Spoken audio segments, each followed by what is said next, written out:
Bom dia, boa tarde, boa noite para todo mundo que está em casa assistindo novamente um podcast do Aleph Caldeste Podcast. Rapaziada, hoje estamos aqui com uma convidada. Ó, essa menina, não vou nem falar muito que daqui a pouco eu apresento ela, mas antes de apresentar ela, eu quero que você se inscreva no canal, ative o sininho e deixe seu comentário aqui para incentivar o trabalho desse humilde trabalhador da internet, tá bom? E eu vou aqui apresentar os meus colaboradores, meus patrocinadores que fazem isso acontecer, tá bom? Vamos agradecer a Ana Marcolino. Muito obrigado, Ana Marcolino. Só peça feminina de roupa no estilo para você deixar sua mulher no jeito. Hotel Atlas. Obrigado, meu amigo Genivan. Muito obrigado. Você que estiver passando pela BR-101, Hotel Atlas, lugar para você ficar em Rio Bonito. Avá Salgados. Valeu, meu amigo Alan. Melhor salgado da região também. Obrigado, meu amigo Alan. Tamo junto sempre. Barbearia Franco. Douglas Franco. Muito obrigado, meu amigo Douglas. Ó, pai na régua. Olha, daqui a pouco eu vou brotar aí pra você deixar o pai na régua. Bonsai, ó, Bonsai tá comigo aqui toda semana. Toda semana, quem me segue sabe que o Bonsai tá fechadão comigo. Bonsai, tamo junto, meu amigo Alan também. Daniela Gomes, cerimonialista. Ó, vou casar, então a galera já sabe. Quer casar? Daniela. Doutora Daiana Gomes, ela que cuida do sorriso do pai, deixa o sorriso do pai alinhado, branquinho. Obrigado, doutora, tamo junto sempre. Derek Digital, ó, um homem que fez sua obra de arte aqui, tá? Sabe muito, obrigado, meu amigo Derek. F2A Motos, ó, vou falar pra vocês que tá rolando o feirão da F2A Motos. Você que quer conquistar seu carro novo, vá lá, F2A Motos, chama o Fabiano, aproveite, dia 26, 27 e 28 é o feirão da F2A Motos, tá? Aproveita e vai lá.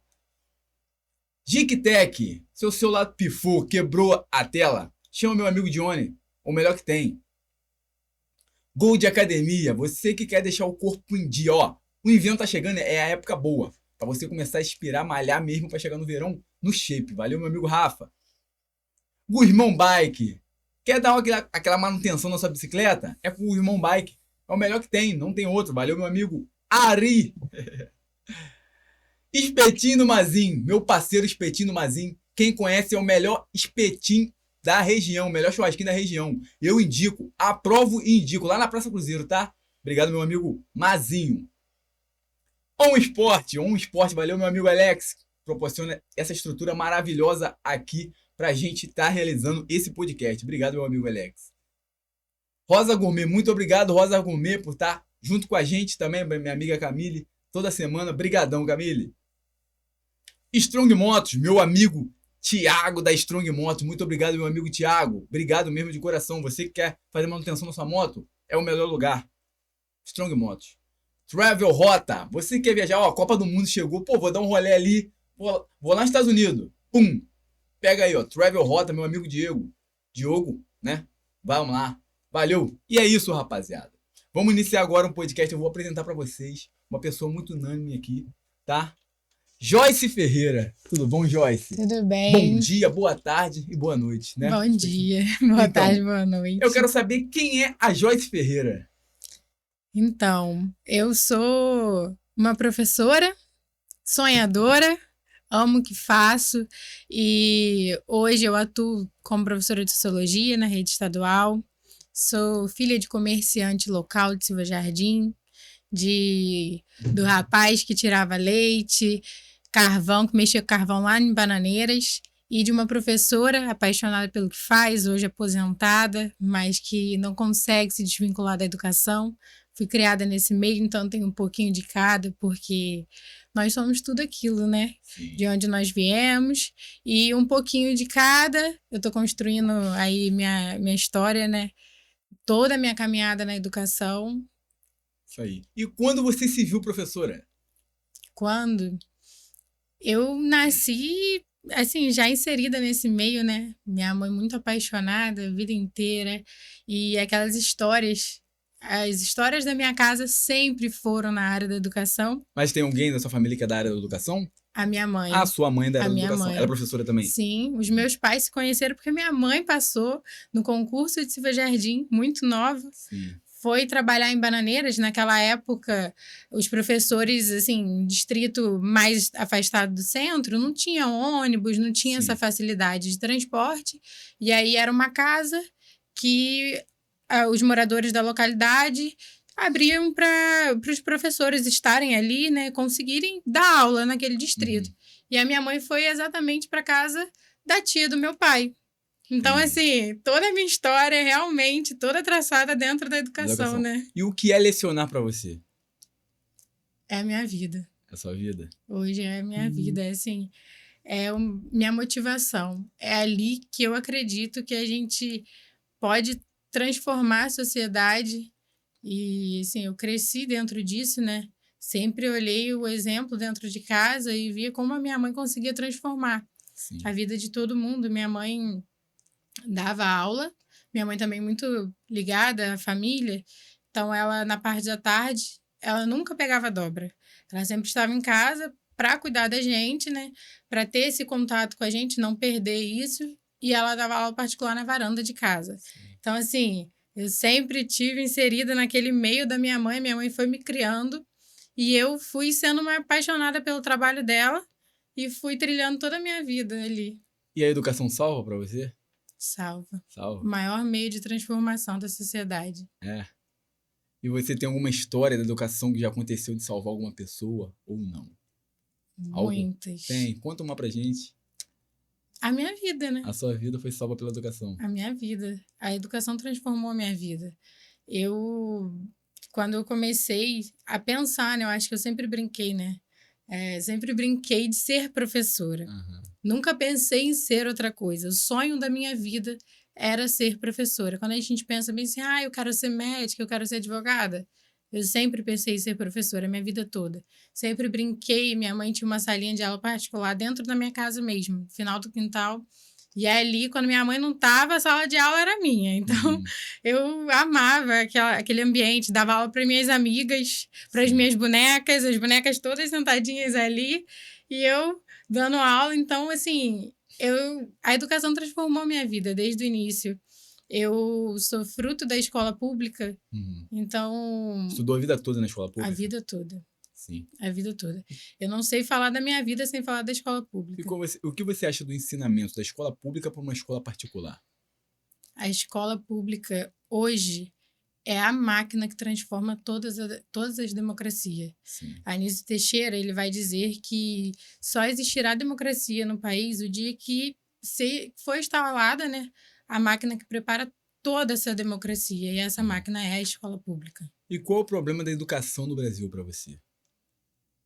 É o olhar, a estrutura e a gestão. Você acha que tá ruim? Então, vamos falar num cenário mais próximo, Rio de Janeiro. Sim. O Rio de Janeiro é um campo de disputa muito grande, né? Sim. E a gente vê o potencial do Rio de Janeiro, a gente vê que é um cartão postal, foi a capital por muito tempo. Então, é um estado que tem uma função ali muito, muito grande. Quando a gente olha para a área educacional, é um perigo, porque a gente vê muito escândalo na área da educação. Sim. A gente vê muita gente tentando construir um discurso ali dentro sem ao menos saber o que é aquilo, o que é a educação pública, fazer parte e tentar conhecer, né? E eu acho que é isso o ponto principal, é a gente pensar em algo que a gente faz parte daquilo. Sim. E você acha que a escola do interior virou para-choque de problemas sociais, tipo Silvio Jardim, Rio Bonito? Sim. Como eu vejo essas questões? A minha cidade é muito do interior, né? Sim. Rio Bonito ainda tem muito essa proximidade com Niterói, com outros municípios, né? Mas Silvio Jardim acaba que ficou muito ali naquele meio e acabou se isolando um pouco. E assim, eu sou fruto da escola pública de Silvio Jardim. Só saí de Silvio Jardim para fazer a faculdade e tudo que eu tenho foi dentro da escola pública de Silvio Jardim, venho da escola pública. E como eu penso a escola pública? A escola pública é onde você vê toda a realidade social. É ali que a gente vê toda a vulnerabilidade social da localidade. E eu sempre falo, hoje eu sou professora na rede estadual e eu tenho o prazer de retornar, né, à escola que eu me formei em professora, que foi a minha primeira formação ali para a área docente. E hoje, quando eu dou aula para o curso normal, que é a formação de professores, eu sempre falo bem assim, vocês precisam ter um olhar atento a cada localidade, Quando a gente pega um artigo, um estudo, uma pesquisa da educação brasileira, a gente precisa também ter um olhar crítico enquanto profissional da educação e olhar a nossa realidade. Ver e trazer aquilo para dentro de Silva Jardim, para aquela escola do interior, para aquela escola que é um bairro de vulnerabilidade social muito grande, porque é a escola que vai mostrar todas essas questões sociais, elas vão explodir na escola, na sala de aula. E você acha, pelo fato de não ter nenhuma faculdade próxima a gente, às vezes desanima algum estudante de querer fazer algo maior, se formar em algo maior? Sim. Eu sou fruto dessa realidade, né? Quando eu entrei na Faculdade Federal, eu tinha 17 anos. E eu falo que eu abri uma porta muito grande no meu quintal. Eu moro num quintal que tem 18 pessoas. E quando eu entrei na faculdade, era assim, a realidade de muitos municípios, né? De muitas famílias, meu Deus, ela vai largar o mercado de trabalho, até porque eu já tinha uma formação técnica, eu já era professora, então eu já tinha um salário garantido, que dentro de Silva Jardim é um salário bom. Aí, e quando eu pensei bem assim, não, eu quero fazer faculdade, eu quero estudar sem abandonar Silva Jardim, eu abri essa porta dentro do meu quintal. Eu já tinha minha prima e também minha irmã, elas cursavam a universidade privada. E assim, a questão da universidade pública, também eu sempre tive o sonho do mercado de pesquisa, porque eu falo que a educação pública, ela me abriu tantas portas que eu fui uma criança que eu sempre desnaturalizei. Desnaturalização é um processo que a gente chama nas ciências sociais de a gente olhar o que é passado para a gente, sociedade, como natural e transformar aquilo em dúvida, em questionamento. Por que aquela estrutura social é daquele jeito? E aí, eu sempre fui uma criança assim. Claro que esse nome veio depois, né, na graduação, mas eu sempre fui uma criança que me questionei. Eu ficava me questionando por que aquela realidade era assim.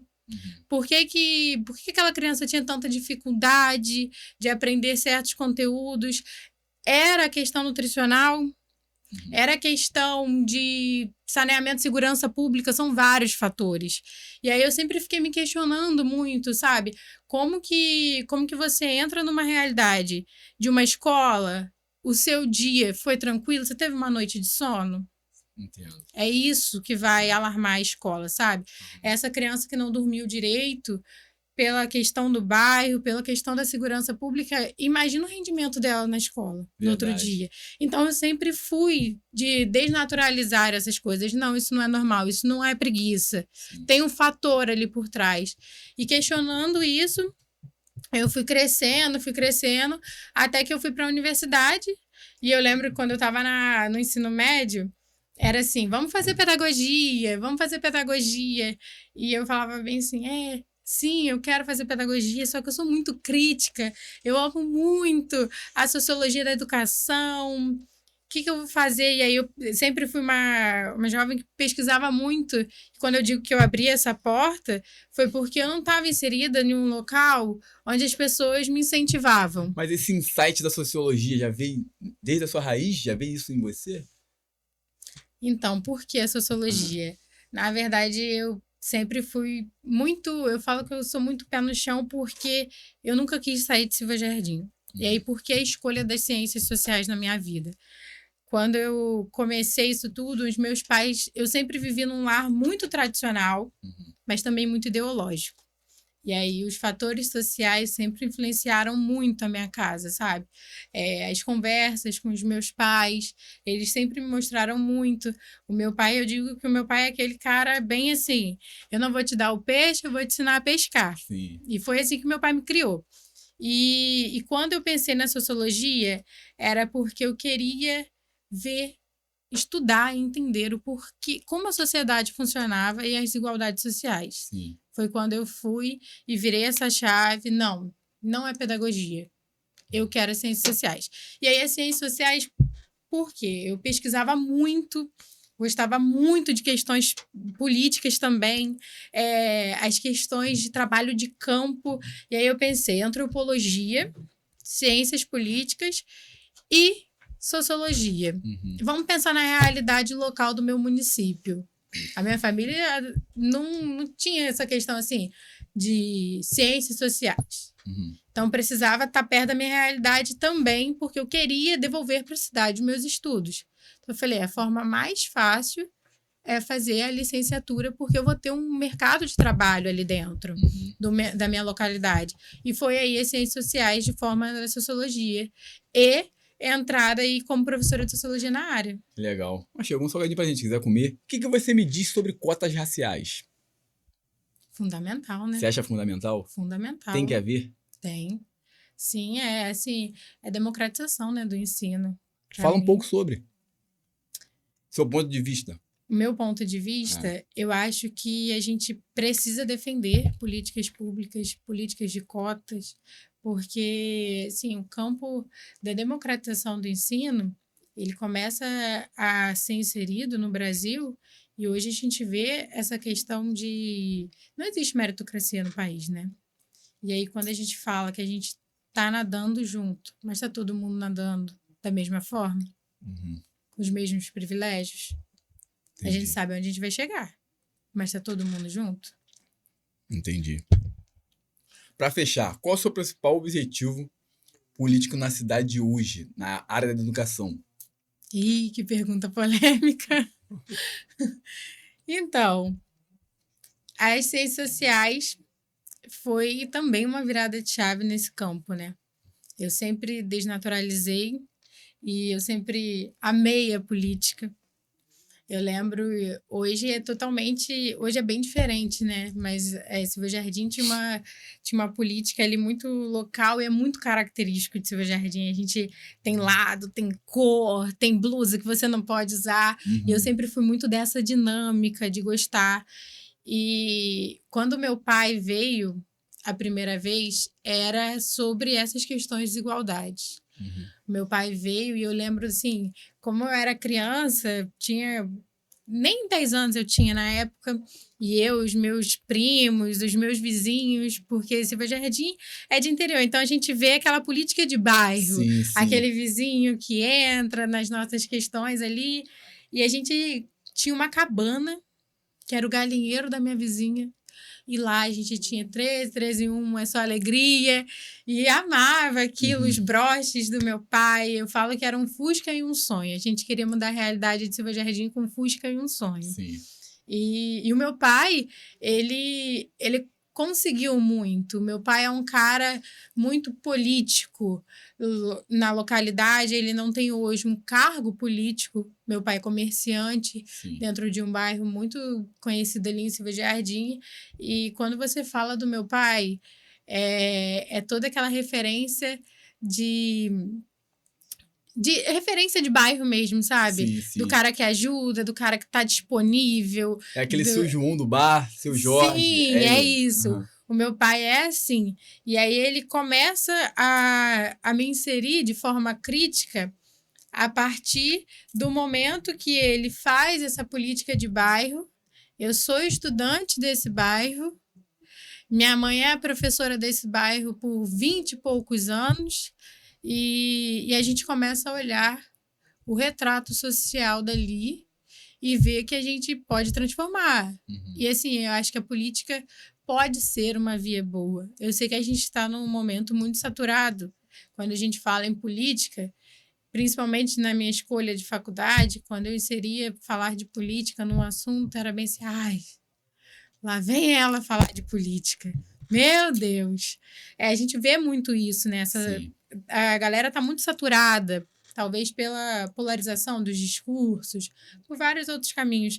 E aí, quando eu entro nessa questão de política, é porque eu acho que a política pode ser uma via boa. Sim. Ela também pode ser um ponto positivo na história.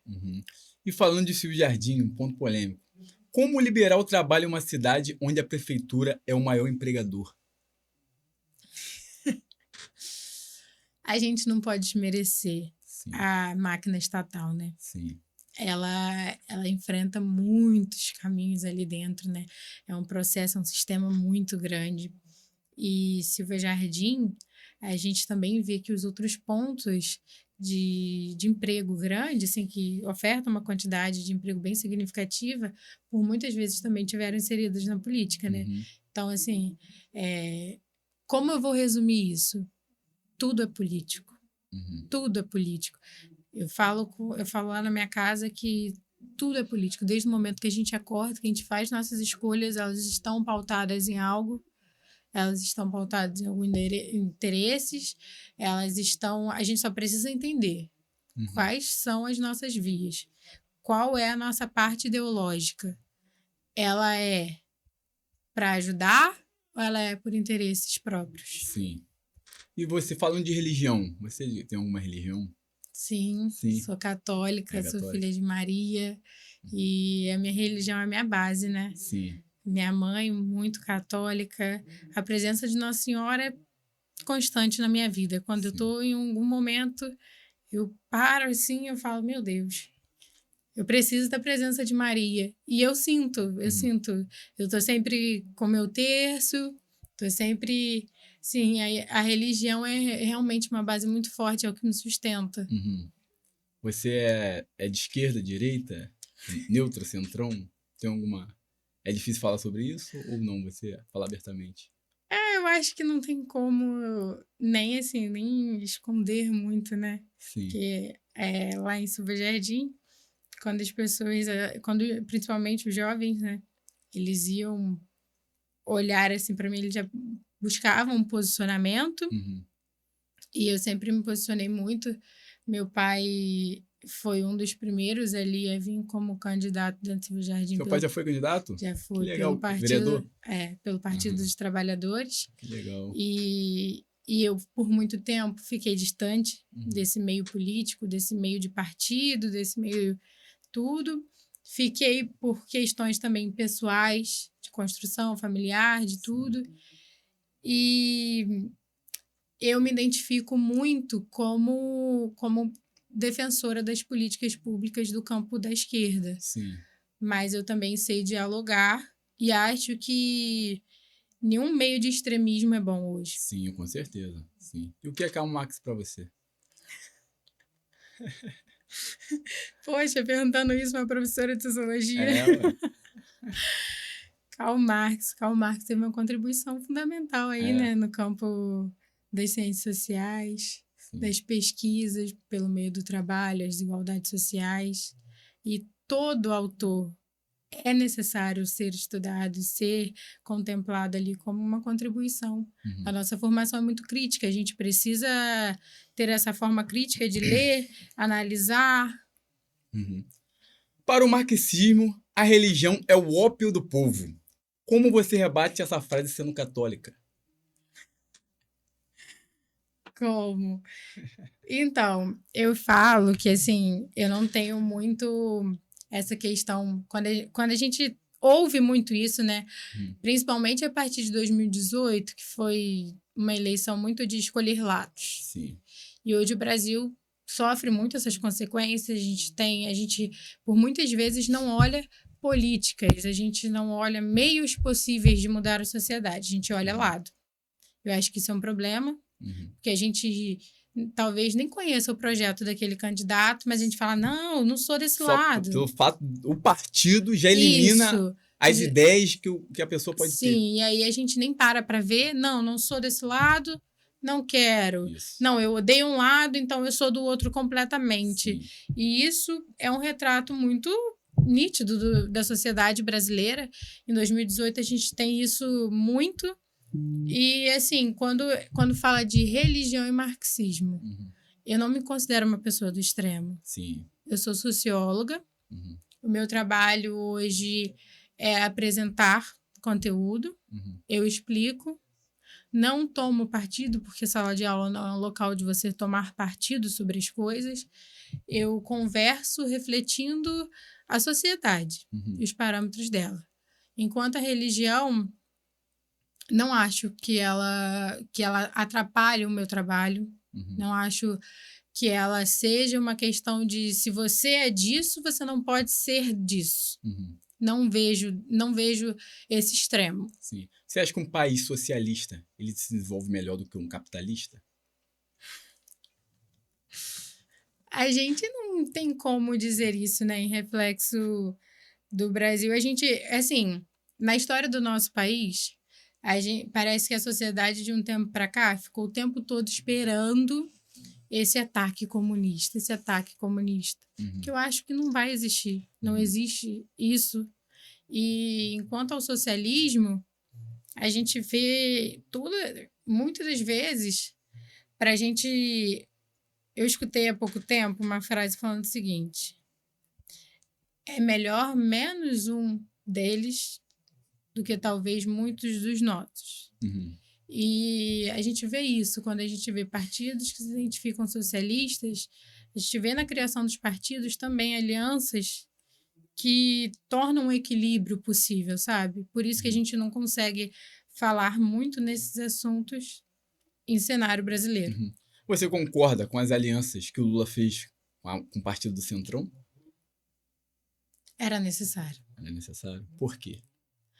Porque quando a gente vê as eleições anteriores, a gente tem um canal de notícias, a gente tem toda a estrutura muito ligada a esse centro, a quem pode estar no poder. E aí, quando a gente vê o Lula com essas alianças, principalmente hoje, eu acho que a aliança do centro ela é capaz de unir e também tirar um pouco dessa polarização, sabe? O que torna mais possível as eleições. Entendi. Você acha que o governo Lula está entregando o que prometeu para a classe trabalhadora? Sim. Sim. Qual o motivo? Assim, eu venho da classe trabalhadora, né? E eu acho que a gente também precisa olhar, entender o que é da União, o que é do Estado, o que é do município. Talvez a gente vê um problema de âmbito municipal, de âmbito estadual, o qual também a gente não pode falar bem assim, é tudo culpa do Lula. O Estado do Rio de Janeiro está assim por conta do Lula. Sim. O município tal está assim por conta do Lula. Porque a gente também tem as esferas. E assim, vamos falar do cenário do Rio. O cenário do Rio tem um governo que não era aliado com o governo da União. E aí a gente não pode simplesmente culpar o Lula por tudo, assim também como na época do juiz que comandava o estado do Rio de Janeiro, a gente não tinha como falar que era tudo culpa do Bolsonaro. Sim. Isso tudo é culpa do Bolsonaro, o estado do Rio está quebrado. Acabou com tudo, é culpa do Bolsonaro. Então, acho que é isso que também é um reflexo dessa polarização brasileira, né? De lado, de assim, não, tá ruim é do Lula. Tá ruim é do Bolsonaro, sabe? Você acha que o PT ele errou em não construir novas lideranças nacionais para substituir o Lula? Sempre enfatizar em cima do Lula? O Lula é uma figura histórica do nosso país, né? A gente Muito não pode forte. negar. A gente não pode negar que o Lula, ele transformou muita coisa, ele traz o PT muito forte, né? Assim como outras figuras, mas a representatividade do Lula hoje na sociedade é muito forte, é um populismo muito forte, é uma aceitação muito grande. E aí, quando a gente vê as novas representações, eu acho que também parte de você fortalecer o seu campo. A esquerda ela também se divide muito, sabe? Vamos pensar no reflexo do Rio, pensar no reflexo municipal. A gente tem pouquíssimos representantes do PT nas nossas áreas aqui. Sim. E aí isso também traz uma questão de forma nacional, de você representar também de forma nacional. Então, você falando disso do PT fraco aqui, o PT de Silvio Jardim está pronto para lançar projetos fortes ou posição concreta nas próximas eleições? Tudo é construído. Construído. As próximas eleições tem muita coisa para mudar aí o cenário, o jogo, tudo. Sim. Mas... Hoje eu vou te dizer que o PT existe dentro de Silvio Jardim e ele tem um trabalho. Eu acredito que ele consegue, sim. E qual a principal bandeira social que a cidade ainda está ignorando? Eu vou falar, eu vou puxar aqui para minha área, né? Educação. Educação, você acha que falta? Não falta. Uhum. A educação, ela precisa funcionar. A educação precisa fazer sentido para quem está ali. Eu acho que é isso que falta. Eu venho de um colégio que hoje enfrenta muitas dificuldades, sabe? E eu convivo com essa realidade, Uhum. porque eu fui da UMAR, voltei para estagiar, todo o meu trabalho de estágio durante o curso normal foi dentro da UMAR, e hoje eu tenho toda a minha família estudou na UMAR, eu tenho minhas primas que são criadas ali com a gente, meu quintal é muito grande, né? Então a gente tem uma proximidade muito forte, tudo acaba lá no quintal da Madalena, e elas estão na escola pública de Silva Jardim, então eu acompanho muito. É uma realidade enquanto estrutura também, porque não adianta a gente pegar e jogar isso tudo no profissional. Sim. E o que você acha o salário e as condições dos professores hoje em dia? O que você acha? Sua opinião sobre isso? Tem que melhorar? Tem. O professor é a base, né? Sim. Assim, você pensa numa sala de aula com um professor que não está ali por inteiro, que não tem como trabalhar ali dentro. Uhum. E aí isso envolve tudo, né? Isso envolve a valorização do profissional da educação, a formação docente, essa continuidade da formação docente, quanto isso precisa ser melhorado, o quanto isso precisa ser investido. A gente precisa olhar o profissional da educação com um olhar de cuidado. Uhum. E como é que você lida hoje com o uso da tecnologia e celulares dentro da sala de aula? O celular é um inimigo da nossa geração, né? Né? Ele desenvolveu muito, abriu caminhos, mas também a gente tem olhado o reflexo do celular na nossa sociedade, roubando a infância.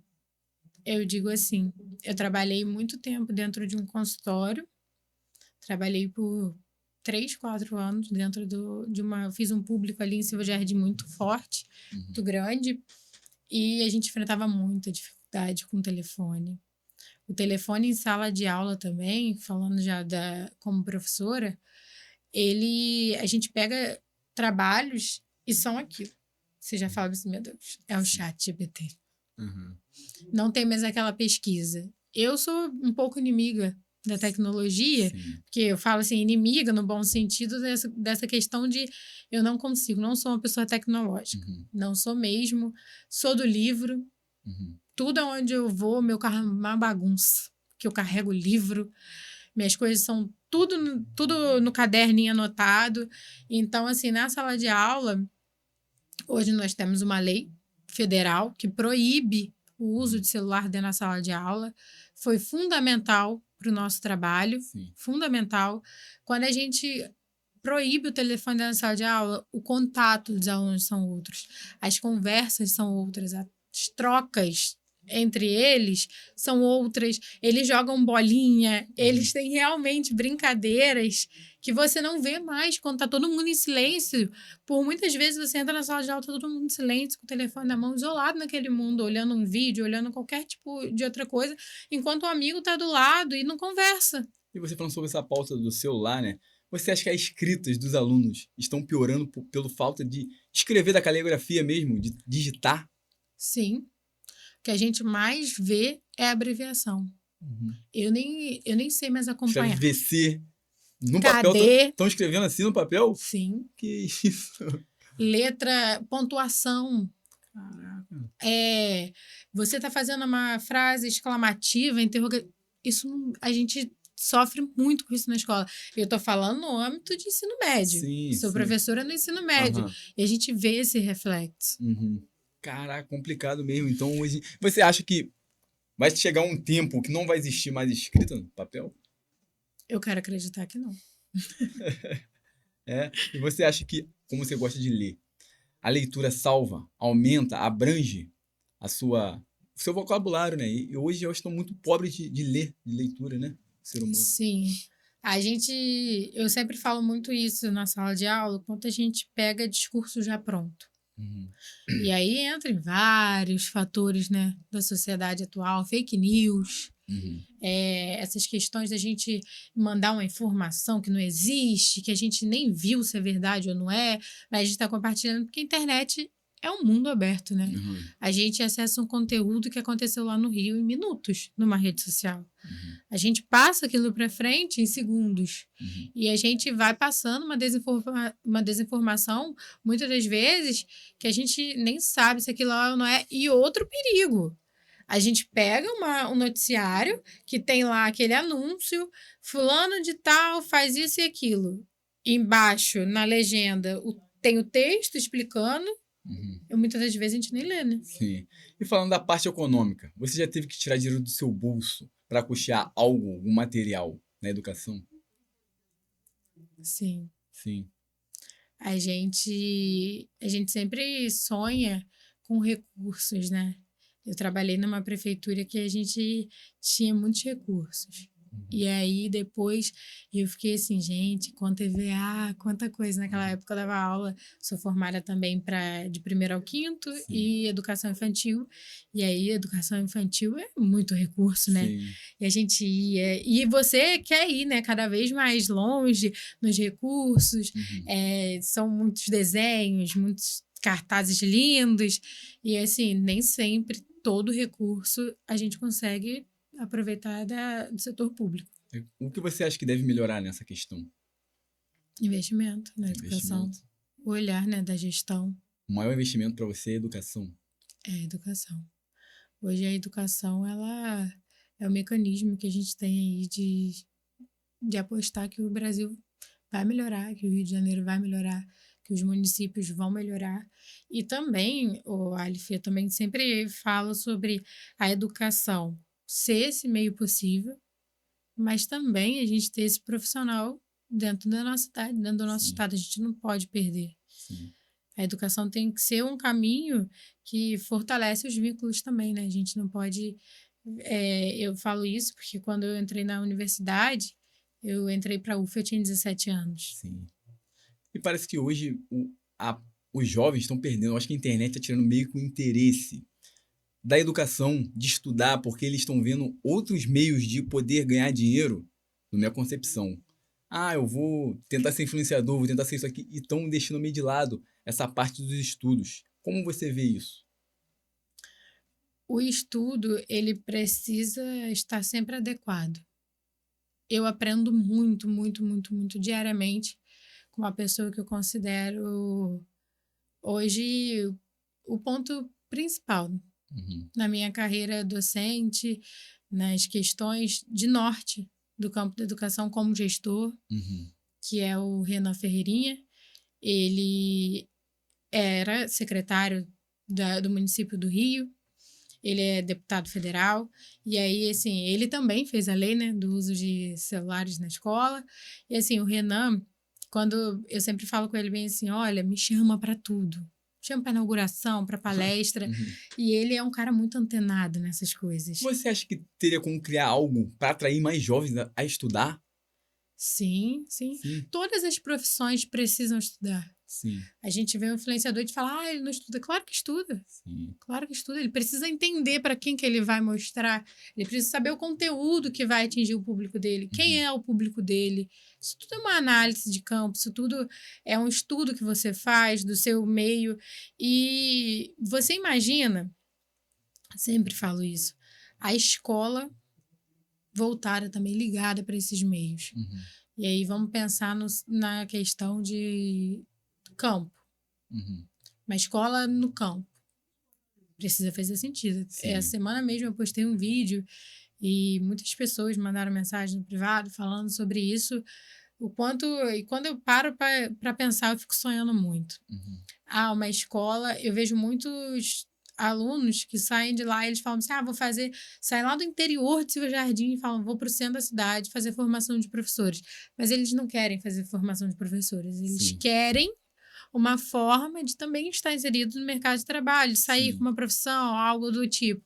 E aí eu fico pensando numa escola que esteja inserido no meio desse aluno. Você imagina uma escola que consiga fazer uma formação agrícola. para um Sim. cara que tira leite. Eu tenho aluno que tira leite 4 horas da manhã e vai para a escola depois. Legal, legal. E o que você tem a dizer sobre uma escola em tempo integral?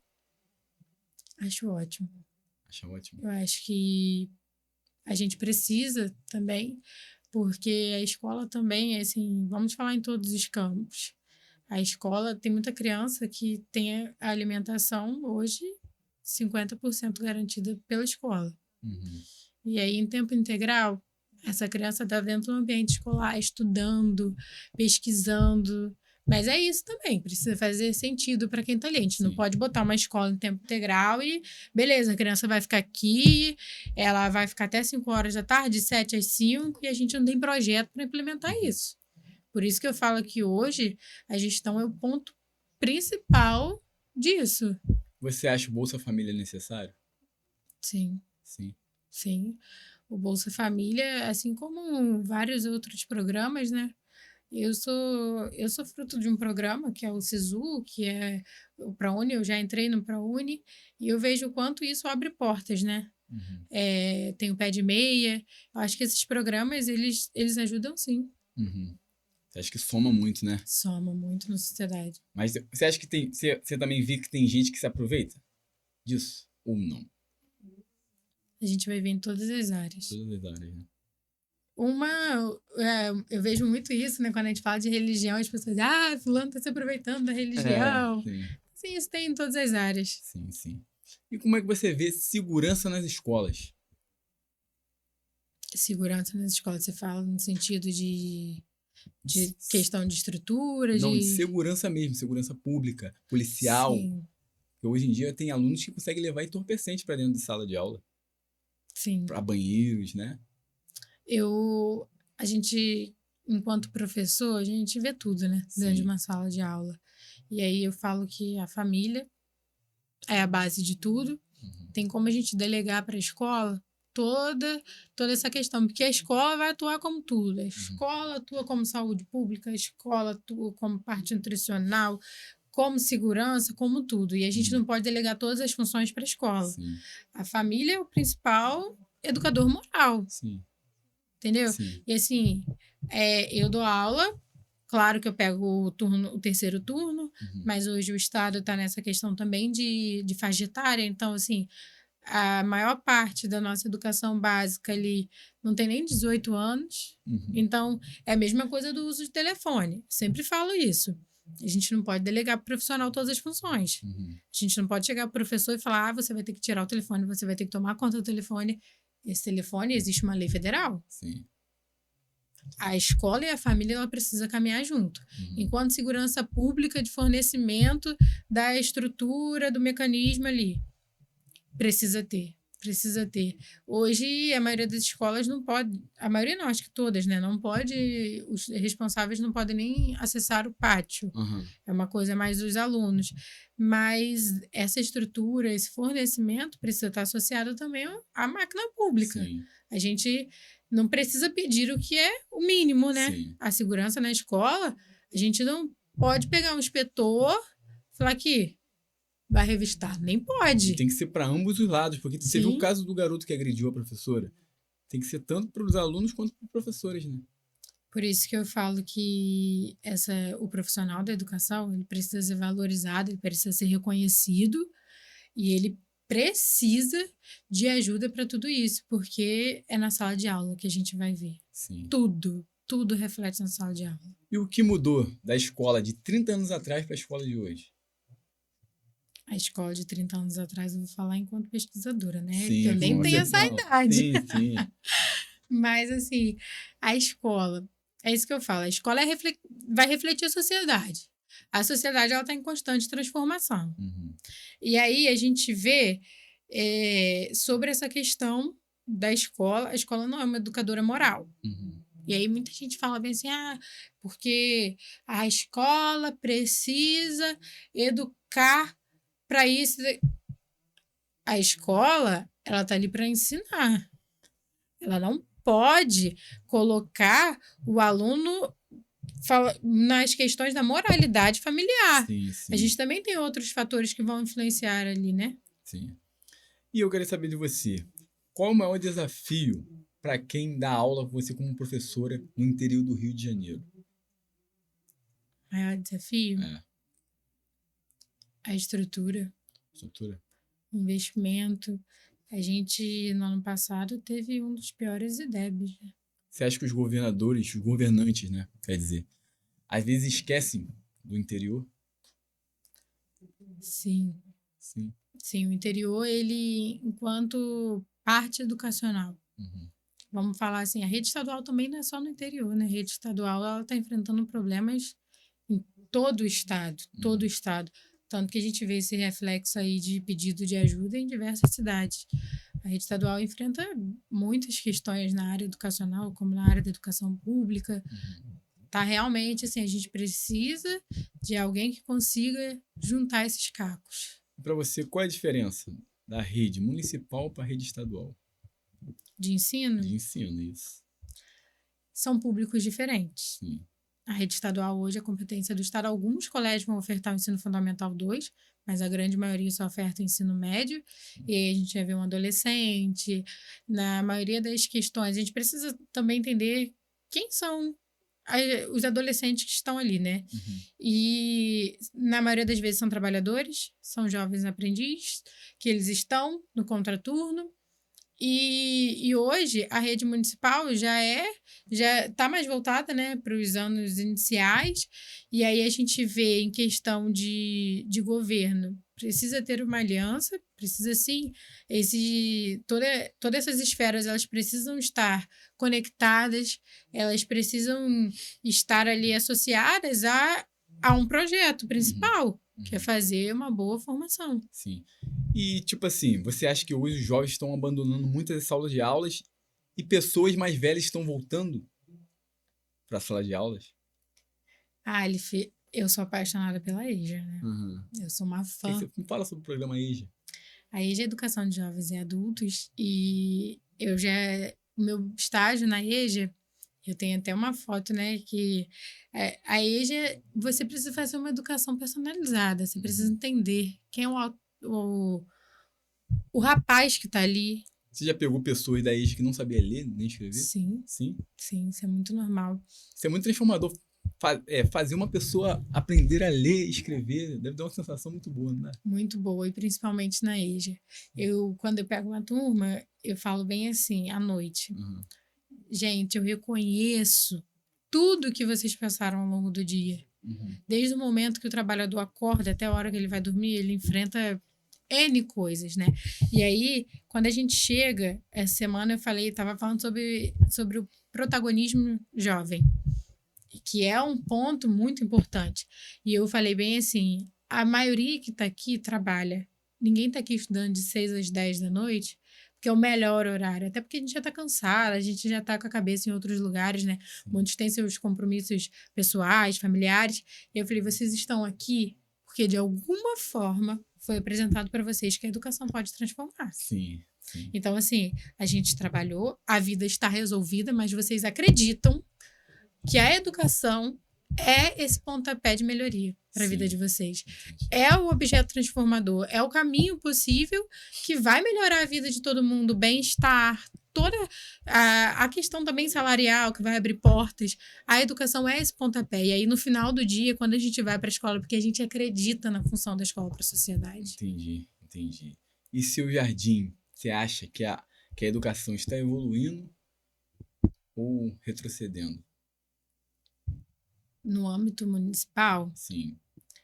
a educação, eu hoje não estou dentro do âmbito municipal, eu sou uma moradora de Silva Jardim, amo o projeto que é Silva Jardim, sou apaixonada pela cidade, escolhi a cidade para morar, para ter a minha família, hoje eu sou casada, não sou mais dependente dos meus pais, tenho a minha casa, mas eu tenho a minha família, eu sou muito ligada às minhas primas, elas são do colégio municipal de Silva Jardim, e às vezes, Aleph, eu fico assim, eu chego, sério, a chorar. Uhum. Quando eu pego várias mensagens, eu estou em alguns grupos, estou em algumas partes da educação pública ali, e aí você pega, assim, escola que foi alagada. Entendi. E aí, os alunos vão ter que sair. Tá muito calor. Tá chovendo muito. eu acho que isso não são fatores que devem atrapalhar o rendimento escolar de uma criança. E um ônibus gratuito em Silvio Jardim? Devidamente ele funciona? Tá um debate, né? Um debate. Tá um debate lá. Essa semana eu nem parei para ver, porque a semana está sendo bem corrida, mas você vê muita gente criticando, você vê muita gente também elogiando. Eu, enquanto escola, eu vejo que muitos alunos também usam como via, né, de estar ligados à escola, porque Silvio Jardim a gente só tem 2 colégios de ensino médio, a gente só tem o Cérvulo, que é o maior colégio do município, em questão do estado, tem o São Sebastião, a maioria vai para o Cérvulo, o Cérvulo pega quase, sei lá, 80% dos jovens em Silvio Jardim. Então, eles usam muito também o ônibus, por mais que tenha a Kombi. Muitos também querem dar aquela voltinha, tomar um açaí. E aí, o ônibus é o transporte deles ali, gratuito, que eu acho muito necessário. Também para a questão da economia local, dessa troca entre os distritos. Se você fosse secretária de Educação hoje, o que você mudaria no município de Silvio Jardim? Hoje, não está nos meus projetos. Não vou te dizer que eu quero transformar a educação de Silvio Jardim. Mas hoje, quando eu pego para fazer uma coisa, eu estudo muito. Sim. Eu amo estudar. Eu vou iniciar minha segunda graduação, já sou especialista, mas vou iniciar minha segunda graduação, porque eu quero muito me dedicar ao projeto que eu estou construindo. Sim. E, assim, hoje um dos principais fatores que eu olharia com muito cuidado é a infância de Silvio Jardim. Quem são esses alunos e como que a gente pode mudar o cenário local. E qual é a sua avaliação sobre a atual gestão municipal em Silvio Jardim? Eu hoje não trabalho com lados, não tenho um lado, sou uma apaixonada por Silvio Jardim. Amo o Silvio Jardim, assim como eu já falei, amo o projeto Silvio Jardim. Estou ali, não tenho definido oposição e governo, máquina, assim como as pessoas do interior chamam, né? Eu não consigo, eu acho que isso é um problema também que enfrenta os municípios do interior e principalmente Silvio Jardim, porque a gente vê muito isso. Eu rodo a região toda, né? Vou rodando tudo que é cidade, porque eu acho também, quando a gente pensa no projeto, a gente precisa muito dessa troca entre os municípios. O município de Macaé foi reconhecido pela educação. Eu vou, eu faço ligação, eu ligo, eu vou lá, eu quero saber como que funcionou, por que aquilo deu certo. E assim no Rio, Araruama ganhou um prêmio agora de educação de equidade racial. Eu vou lá, eu quero saber como que foi, me conta. Eu sou muito assim, eu procuro muito saber. E aí, Silvio Jardim tem um problema muito grave, né? Que Silvio Jardim é lado. Ou você é oposição, ou você é máquina, você é governo. E aí, quando a gente está muito ligado a isso, a gente vê um problema da política, que é o ego, a vaidade. Isso não pode atrapalhar o projeto político. A gente tem que falar sobre o projeto. A gente tem que falar sobre como a gente pode solucionar aquilo. Eu não tenho que ficar o tempo todo apontando, esperando um furo seu. Eu preciso... O problema existe. Existe problema na escola tal. Eu não tenho que ficar esperando um furo seu. Eu tenho que saber como que eu vou ajudar. Porque quando eu fico esperando um furo seu, tem diversas crianças que estão sofrendo com aquilo. E eu estou na minha vaidade de ver errar. Então, por isso que eu acho que hoje a gente precisa tomar cuidado ao ter esses extremos de eu não posso estar totalmente ligado ao furo seu, preciso arrumar um jeito de solucionar aquilo. E você falando de máquina pública, você acha que existe algo para erradicar a compra de votos? Que costume, né? Eu acho que a construção é um caminho, sabe?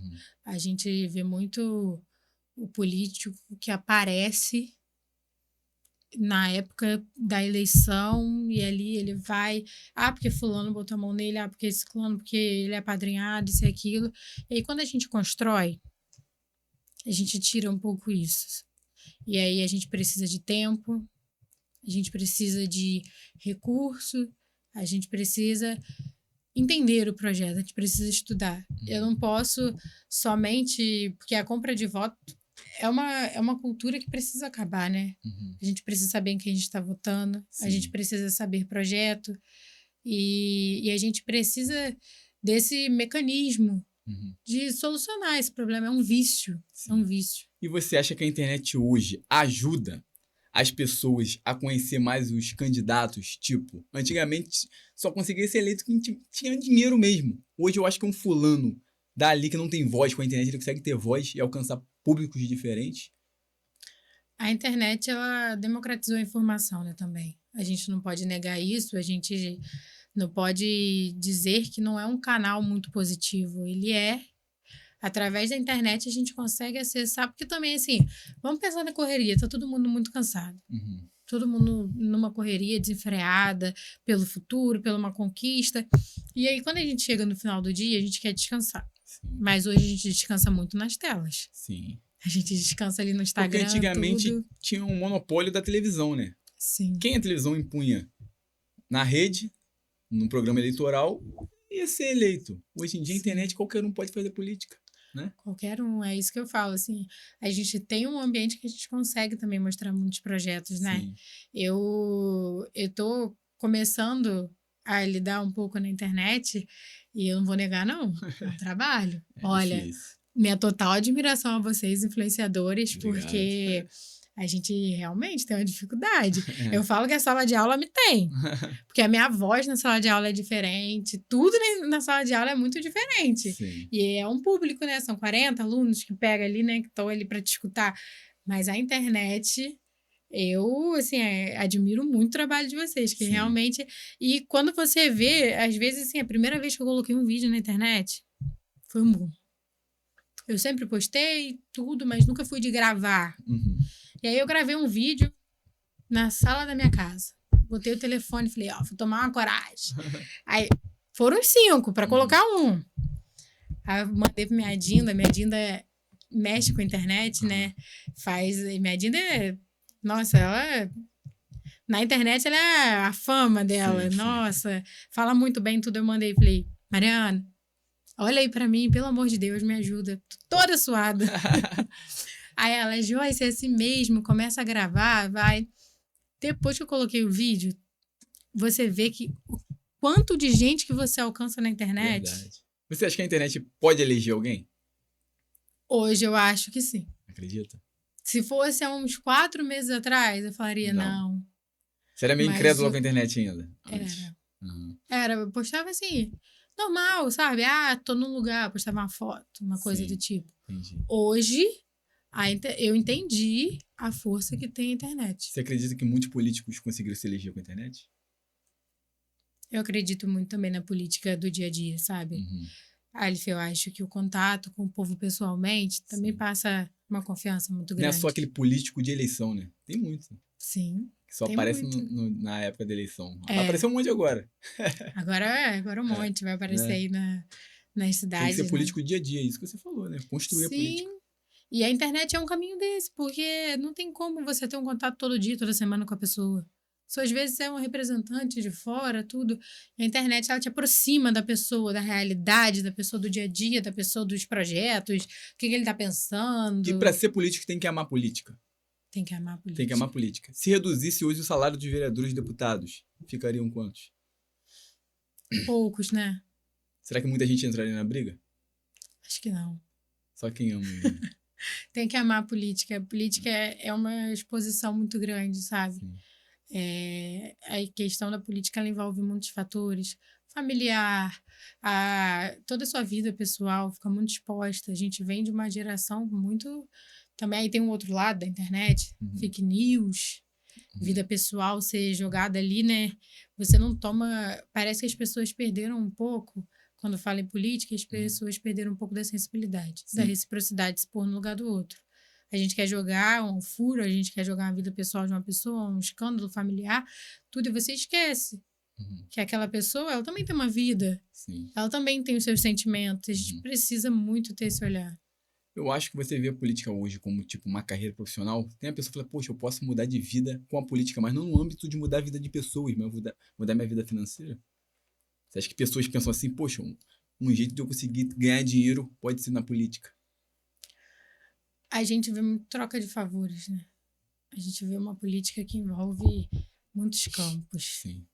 E eu acredito que quando a gente entra para pensar em política, a gente precisa pensar no povo. A gente precisa pensar para quem que a gente tá, por que a gente está entrando? Uhum. Por quê? Eu, às vezes, agora eu tô começando, né? Não vou falar nada assim pessoal, mas eu hoje acredito, sempre fui uma pessoa com muito posicionamento político. Uhum. Todas as vezes que eu ia me posicionar sobre alguma coisa, eu me questionava bem assim, por quem que eu tô levantando essa bandeira? Uhum. Por que que eu tô fazendo isso?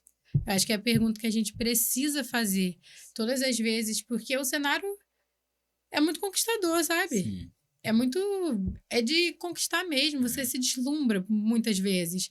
E aí você precisa estar sempre ali atento, se questionar. Por que eu fiz essa escolha? Entendi. Por que eu tô nisso? É.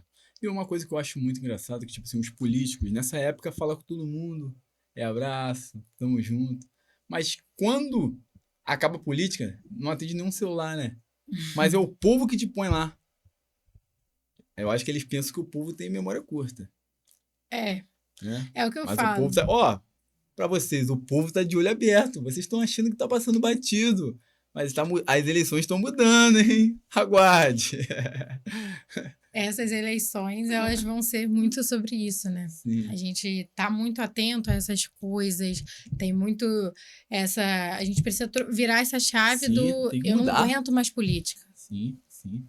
Não, mas a gente aguenta sim, a gente precisa aguentar, porque a gente Tem que ter política. precisa votar consciente de quem a gente está elegendo. Na nossa própria casa tem uma política, tem que ter regras, tem que ter Sim, né? É gerido por política. desde que a gente acorda, É. tudo que a gente come é político, veio de algum lugar, alguém produziu, Sim. por meio de que chegou ao nosso prato. Então, assim, a gente, tudo na nossa vida é política. E falando de Cio Jardim, Cio Jardim tem um potencial ecológico e agrícola. O que falta para a cidade crescer de verdade nesse setor? Eu escutei há pouco tempo que o turismo ele não precisa ser pensado no cara que tem dinheiro e viaja para longe. Uhum. O turismo local, ele precisa ser pensado no cara que está ali, que vai movimentar o turismo daquela cidade, que vai vir gente de fora, que vai gerar emprego, Uhum. que vai fazer sentido para quem está ali dentro também, que vai melhorar a qualidade de vida de quem está ali, que vai comportar receber gente de fora, que vai estudar e entender o que é o turismo. Uhum. O Jardim tem um potencial enorme. Turismo, né?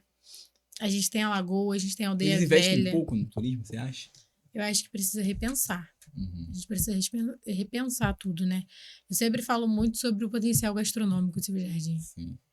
Alf, não sei se você conhece muito o Silvio Jardim.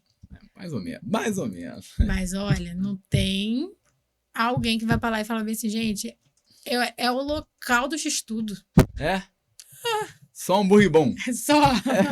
Ó, vou lá provar um hambúrguer nesse Jardim. Tem que levar lá, Alvin. Pô, você não conhece as paradas lá e não fala nada? Silvio Jardim tem um potencial. E aí eu falo bem assim, você imagina um local de Silvio Jardim com essas questões gastronômicas, cachorro quente, tudo. Uma A praça de gente food truck, assim, né?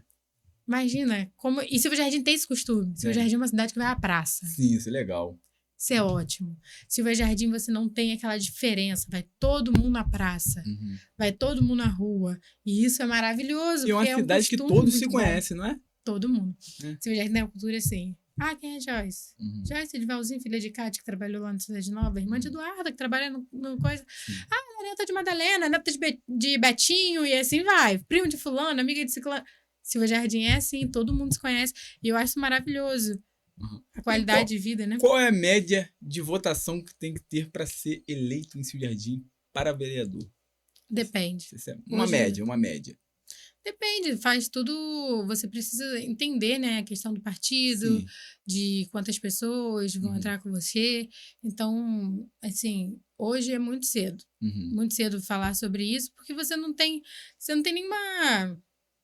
Uma questão. Depois, após as eleições gerais, né, desse ano, você até vai começar a ver, Sim, né? Entendi. Aqueles São principais quantos ali que habitantes em Silvio Jardim, sabe dizer?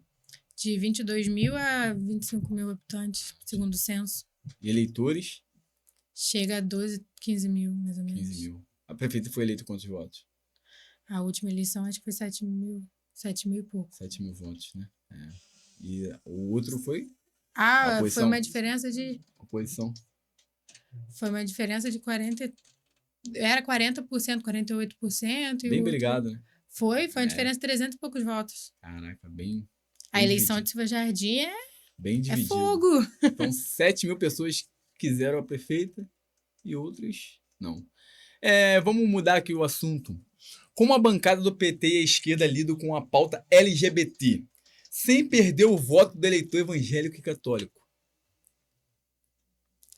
A gente, quando a gente toma muito essas questões de lado, de grupo, a gente precisa governar para todo mundo, né? Sim. A gente precisa falar para todo mundo. Isso é muito importante. Sem perder o voto evangélico, não tem como você falar que você vai abraçar todos os campos. Uhum. Acho que é isso. Uhum.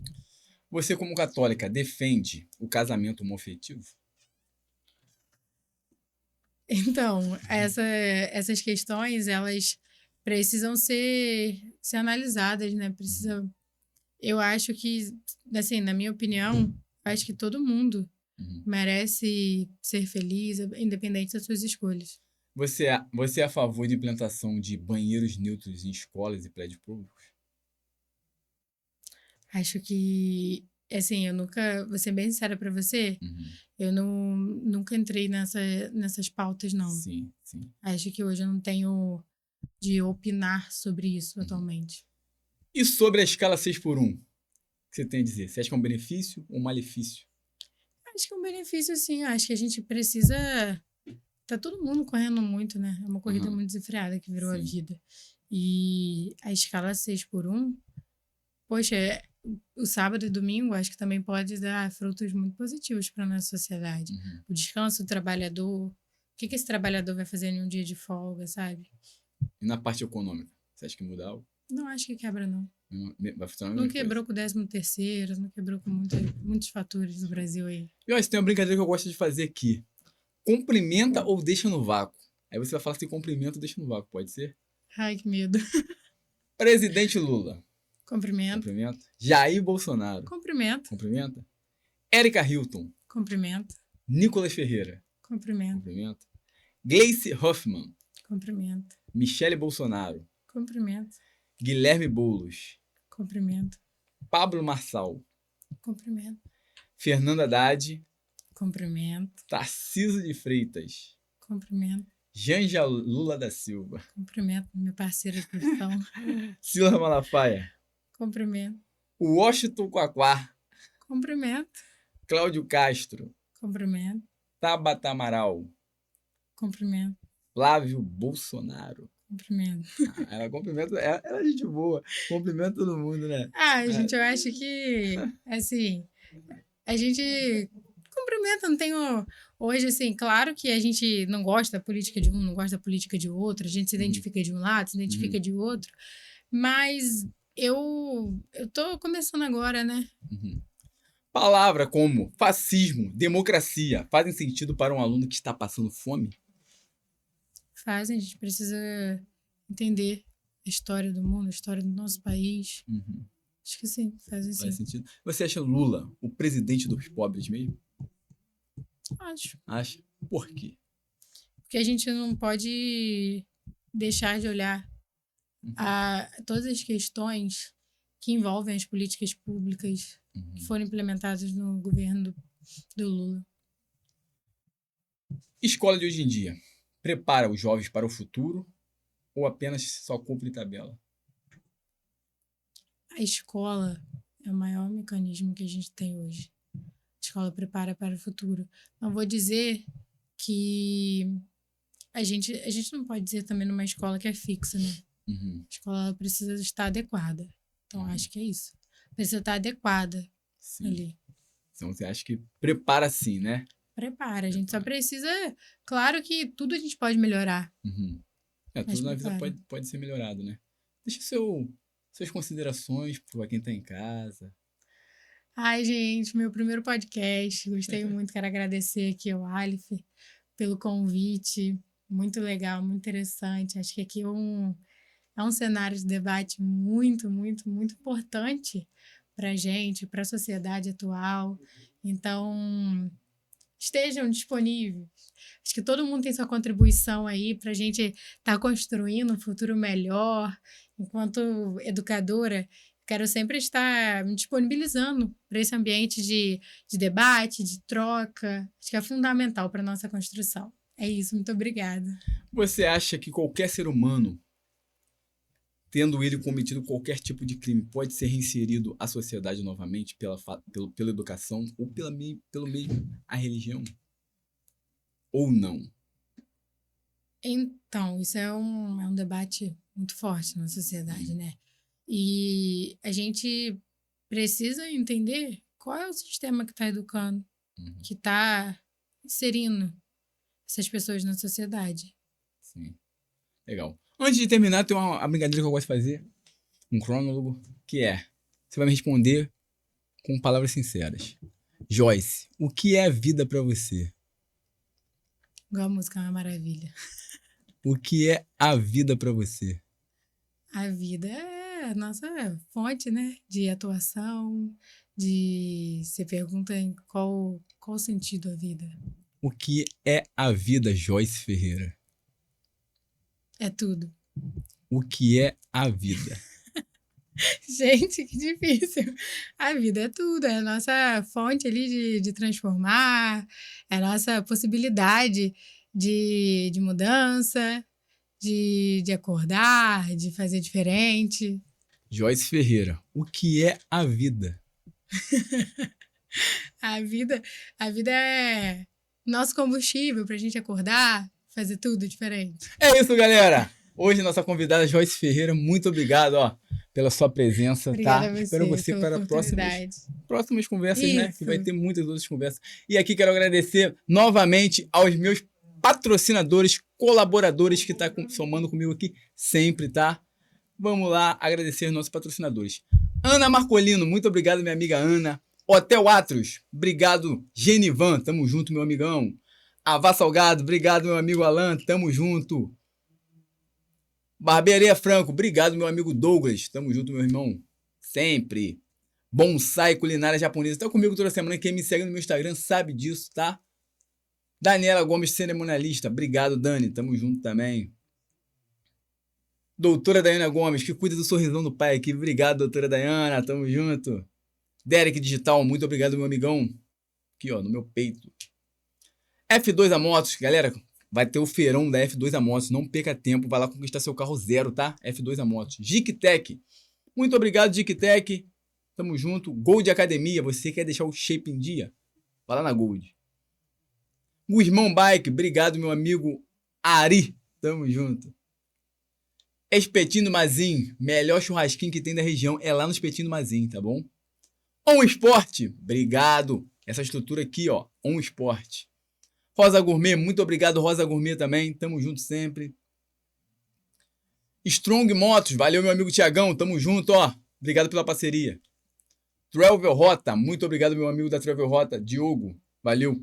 E você que quiser ser um colaborador, entre em contato comigo aqui, vou deixar meu contato aqui embaixo, tá? Meu Instagram, meu número, só entra em contato, você pode ser um colaborador do meu podcast, tá bom? Ó, ative o sininho, se inscreva e deixa seu comentário aqui para incentivar esse nobre sonhador aqui da internet. Muito obrigado e até a próxima. Valeu! Aqui é sem filtro, sem papas na língua. Assuntos variados. Esquece! Aleph Caldete Podcast. Aleph Caldete Podcast. Aleph Caldete Podcast. Aleph Caldete Podcast. Aqui é sem filtro, sem papas na língua. Assuntos variados. Esquece! Aleph Caldete Podcast. Aleph Caldete Podcast. Aleph Caldete Podcast. Aleph Caldete Podcast. Aqui é sem filtro, sem papas na língua. Assuntos variados. Esquece! Aleph Caldete Podcast. Aleph Caldete Podcast. Aleph Caldete Podcast.